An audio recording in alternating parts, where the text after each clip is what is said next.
Saudara, malam ini Timnas Futsal Indonesia akan bertemu dengan Jepang di semifinal Piala Asia Futsal 2026. Capaian ini menjadi torehan bersejarah skuad asuhan Hector Souto. Timnas Futsal Indonesia melenggang ke semifinal usai mengalahkan tim sesama Asia Tenggara Vietnam 3-2. Meski dapat perlawanan sengit dari Vietnam, performa solid Timnas Indonesia mampu memegang kendali permainan sejak awal. Kemenangan ini membalas kekalahan saat SEA Games di Thailand akhir tahun kemarin. Di antara gemuruh ribuan supporter, Sekretaris Kabinet Teddy Indrawijaya terlihat menyaksikan langsung perjuangan Timnas Futsal di Indonesia Arena. Sementara Jepang melaju ke semifinal usai mencukur Afghanistan 6-0. Perjuangan M. Iqbal CS ke final tentu tidak semudah babak-babak sebelumnya. Jepang merupakan lawan tangguh. Di atas kertas, Indonesia terpaut 11 peringkat dari Jepang yang berada di urutan 13 dunia. Saat Indonesia baru pertama kali menjejak semifinal, Jepang sudah 4 kali mengangkat trofi juara dan 6 kali finish sebagai runner-up. Laga semifinal kali ini bukan sekadar perebutan tiket final, melainkan juga ajang balas dendam bagi Indonesia. Pada edisi Piala Asia Futsal 2022, langkah Indonesia dihentikan Jepang di babak perempat final.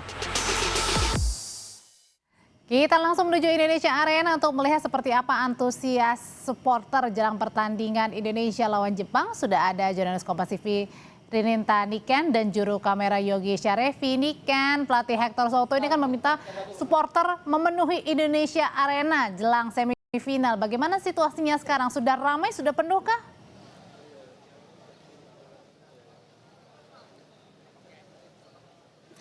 Baik Audrey dan juga saudara, saat ini saya berada di Indonesia Arena, tentunya ingin menunggu atau menyaksikan partai laga Timnas Futsal Indonesia dan juga Jepang. Tentunya jika pada saat perempat final kemarin jumlah supporter yang ada di Indonesia Arena memenuhi 8.000 supporter, tentu jumlah ini akan terus bertambah mengingat prestasi futsal Indonesia yang kian lama saat ini menjadi sorotan. Dan juga seperti yang kita tahu pada saat Indonesia melawan timnas futsal dari Vietnam sendiri, ada sosok yang mencuri perhatian yakni Seskap Teddy Indrawijaya menjadi saksi mata saat timnas futsal Indonesia mencetak sejarah di Piala Asia untuk menembus ke semifinal ini sendiri. Namun sebelumnya ada juga selebritas tanah air seperti Atta Halilintar, Torik, dan juga Coach Justin yang ingin menyaksikan laga secara langsung.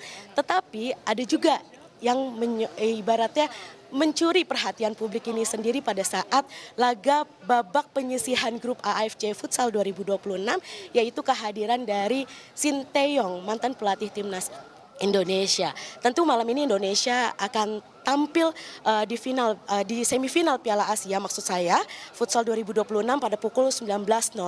Sebelum mencapai semifinal tentunya Indonesia berhasil lolos dari fase grup sebagai juara grup A dengan poin 7, unggul selisih gol di atas Irak. Indonesia kemudian memastikan tiket ke semifinal berkat kemenangan 3-2 atas Vietnam. Ini menjadi semifinal pertama bagi Indonesia di Piala Asia Futsal dalam 11 kali keikutsertaannya. Pada babak semifinal ini sendiri Indonesia akan berhadapan dengan Jepang yang sebelumnya mengalahkan Afghanistan maksud saya dengan skor besar yaitu 6-0. Duel melawan Jepang diakui Hector sebagai pelatih Indonesia merupakan salah satu kekuatan futsal Asia juga. Jepang saat ini dengan torehan 4 kali juara Piala Asia Futsal. Di sisi lain, prestasi futsal Indonesia baru bangkit dalam beberapa tahun terakhir, namun Kapten Muhammad Iqbal Iskandar pada saat pre-match press conference pernah menjanjikan bahwa akan memberikan yang terbaik untuk Indonesia, tentunya di depan supporter penuh untuk menambah motivasi skuad Garuda di dalam lapangan. Audrey. Saya amini tadi kalimatnya Niken ya, Indonesia lolos final. Terima kasih Niken laporannya langsung dari Indonesia Arena. Lalu bagaimana peluang Indonesia menghadapi Jepang malam hari ini di laga semifinal Piala Asia Futsal 2026? Bisakah Indonesia menembus final sekaligus juga membalas kekalahan di ajang yang sama pada tahun 2022? Kita bahas malam hari ini bersama mantan Kapten Timnas Futsal Indonesia, Fenard Huta Barat atau Bung Feve. Selamat malam Bung Feve. Iya, selamat malam Mbak. Bung Feve, kalau dilihat malam hari ini kita akan menghadapi Jepang ya untuk semifinal. Sejauh ini bagaimana performa timnas kita? Ya, kalau melihat performa timnas sejak awal fase grup dan juga sampai sekarang masuk ke partai semifinal, saya pikir sangat konsisten ya. Penampilan dari para pemain, arahan dari Hector Suto sangat luar biasa. Dan kalau kita lihat memang kualitas dari segi permainan dan juga kolektivitas yang terlihat ini lebih menonjol dibandingkan individu ya. Inilah satu kelebihan menurut saya gimana Hector Suto bisa merubah komposisi cara bermain Indonesia ini menjadi seperti yang sekarang sangat luar biasa. Dan kalau kita berbicara yang namanya level pertandingan dan juga level kualitas dari fisik yang dimiliki Indonesia, ini tidak kalah dengan negara-negara lain. Dan kalau kita berbicara juga masalah peringkat, walaupun Jepang sekarang ada di peringkat 11 masih di atas Indonesia, saya pikir ini bukan jaminan juga untuk Jepang bisa menang pertandingan dengan begitu gampang, karena Indonesia sekarang udah nggak bisa dianggap enteng lagi. Dan Indonesia saya yakin akan membalas kesalahan di ajang Piala Asia yang lalu, di mana kita kalah di perempat final juga melawan Jepang. Bung Feve, ini kan di atas kertas memang tadi Bung Feve mengatakan kalau peringkat Indonesia ini memang di bawah Jepang. Nah, apakah ini juga bisa mungkin menjadi tolak ukur atau ya harusnya tetap tadi kita tetap gas aja mainnya supaya syukur-syukur bisa menang malam hari ini? Ya, kita nggak perlu berbicara yang namanya peringkat ya, yang harus menjadi momok ditakuti oleh para pemain juga. Karena kita juga bisa melihat kemarin, di mana Thailand juga peringkatnya lebih bagus, ternyata bisa dikalahkan juga oleh Irak ya. Pada saat drawing, kebetulan saya yang drawing pada saat itu di tahun lalu, itu juga saya menjagokan mengunggulkan 4 negara yang lolos ke semifinal, yaitu Indonesia, Jepang, Iran, dan juga sama Thailand. Ternyata Thailand meleset perkiraan saya. Irak lah yang tembus. Artinya bahwa peringkat itu bukan menjadi jaminan bagi setiap negara. Sekarang kita bermain di kandang sendiri, kita didukung dengan begitu banyaknya penonton, dan ini bisa dimotivasi juga bagi para pemain untuk bisa memberikan yang terbaik. Bahkan menurut saya, sekarang ini justru malah Jepang pun juga agak sedikit khawatir dan was-was hadap Indonesia. Karena kalau kita melihat bagaimana cara kualitas permainannya, ini Indonesia jauh berbeda.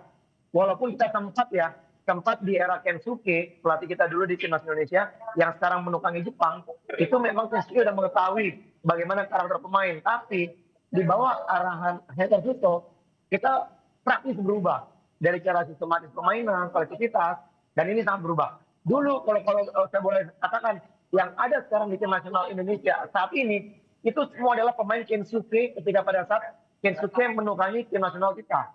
Jadi dia pasti mengerti semua karakter pemain kita, termasuk Iqbal, termasuk juga di sana juga ada Firman, ada juga Sauki, itu semua pemain dari arahan atau juga pemain pada zamannya Kensuke. Nah, menurut saya justru malah sekarang ini Jepang lah mungkin yang khawatir untuk bisa menghadapi Indonesia di partai semifinal ini. Nah, kalau gitu Bung, kira-kira apa sih dari permainan-permainan sebelumnya dan kemudian kita masuk ke semifinal, apa yang kemudian menjadi ciri khas yang paling berbeda dari pertandingan sepanjang 2026 nih untuk di awal-awal ini sehingga kita bisa masuk semifinal, Bung? Apa kekuatan kita yang kali ini beda dimiliki kita? Ya, kita lihat aja kemarin pada saat di game ya, kita mendapatkan emas. Dan saya mengikuti terus di eranya Hector Suto ya. Dimana kalau kita memang Indonesia yang saya katakan tadi jauh berubah adalah bagaimana kolektivitas defense. Kita bermain sangat luar biasa dari segi stamina.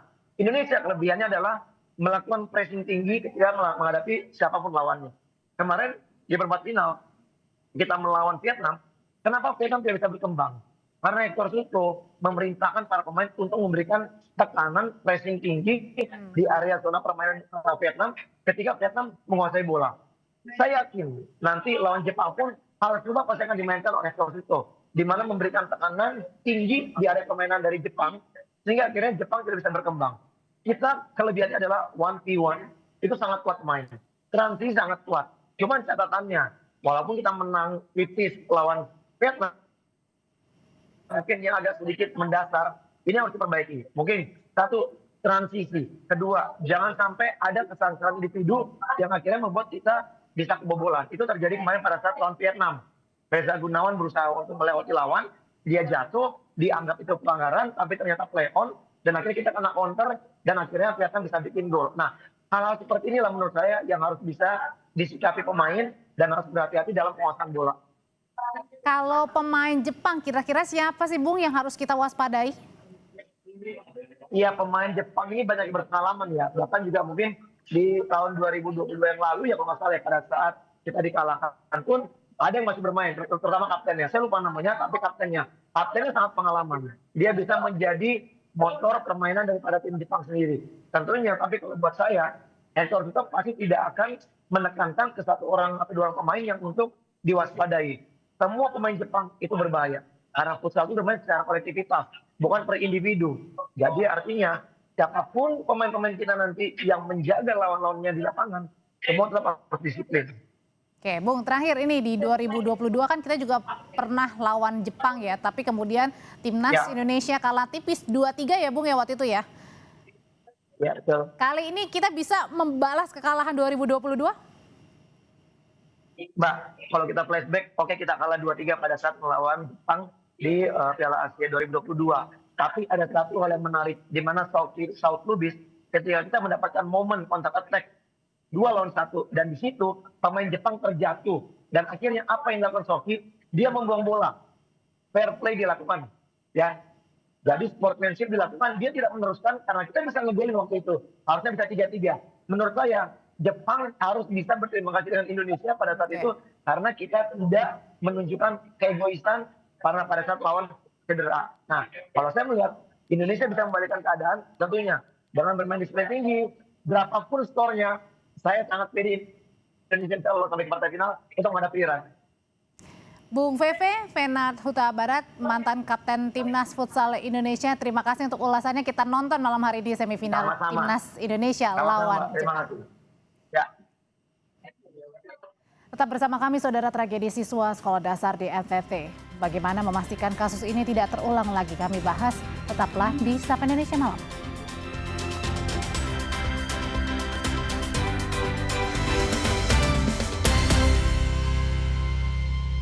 Panjang Ramadan, siapkan tubuh